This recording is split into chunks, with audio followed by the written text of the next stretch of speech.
Students, construction of sentences from words or phrases is not that easy as you have been made to understand so far, actually, because the contexts change and the meanings of phrases or the words also change. Let's see.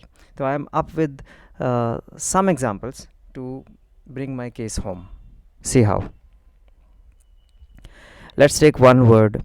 First word, that is wretched, which means unhappy. Well, I had failed in my chemistry exams. My parents were really angry with me, and even my friends were making fun of me. I was feeling wretched.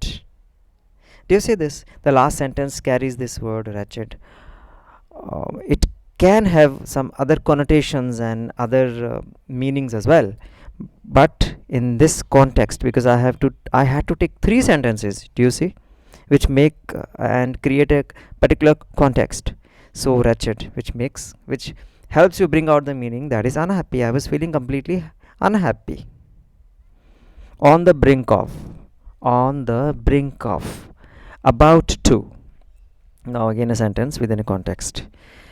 Dharmesh invested a lot of money in his new business, but he has lost it because he has not taken right decisions at the right time. His business is on the brink of disaster.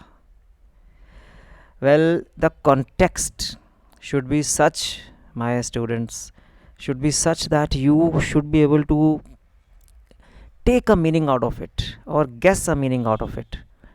That is, interpret the correct meaning out of it.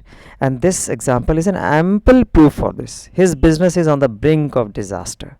That is about to go into disaster. Laboriously, with a lot of effort or difficulty. This word means something which is done with a lot of effort or difficulty. My father is a very hard working fellow. He is an architect. I often find him making detailed plans of his daily schedule. He designs every building. He designs every building laboriously and makes sure that his clients are satisfied. Now, what do you think the meaning for laboriously is? Simple. It has a root word called labor. Labor becomes laborious, and laborious becomes the adverb laboriously. He designs laboriously. So designs is the verb and laboriously is the adverb. But this is a context actually. My father is a laborious fellow and he designs every building laboriously. But you have to create a context with the help of one or two more sentences, either before it or after it.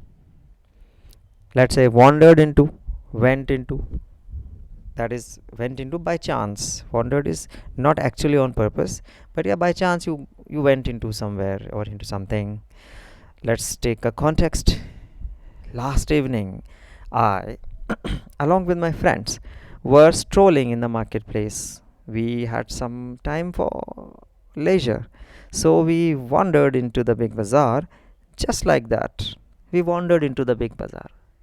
You know, scraps, small pieces of paper or cloth, etc.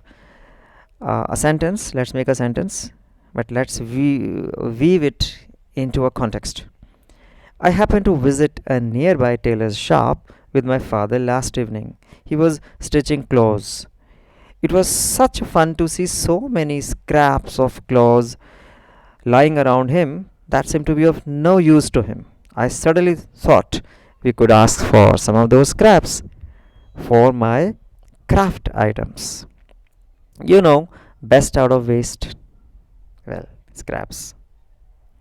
Hue and cry, which means angry protest. Angry protest. Sentence, let's say, and let's weave it into a context.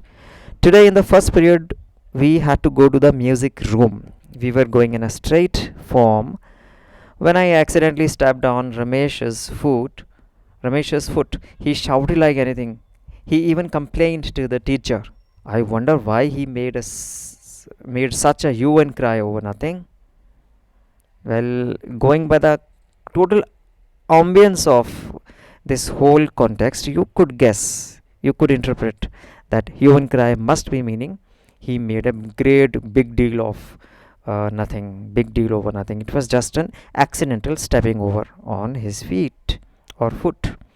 Well, hue and cry, right? Which means angry protest. A figure to be feared.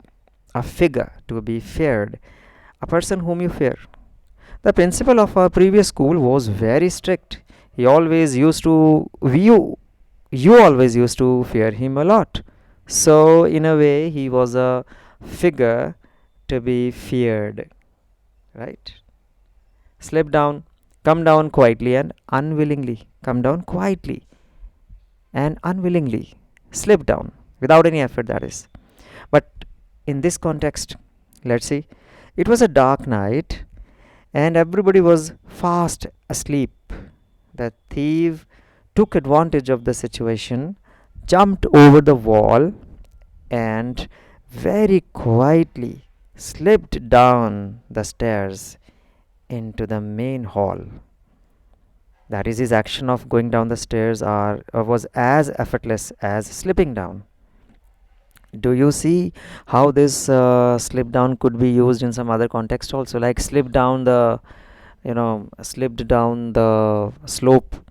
No, that was not coming down. Actually, if you slip down without you wanting it, then that's altogether different thing. Here the thief wanted to go down, so he slipped down, but that was effortless. So he slipped down the stairs into the main hall. Given it up, stopped doing it. Sentence. Better to call it a context. 2 years ago, I had caught this bad habit of smoking. I was having troubles in my lungs also. My doctor advised me to leave it. So finally, I have given it up completely. So finally, I have given it up completely. Given it up. That is, I've altogether stopped doing it. It's not like giving a sharpener or rubber to somebody else. It's giving up. Giving up means stopping, stopping doing something. Having stopped doing something. Well, do you see some of the examples? Every word or a phrase has got a different meaning in different contexts. So go on practicing and thank you.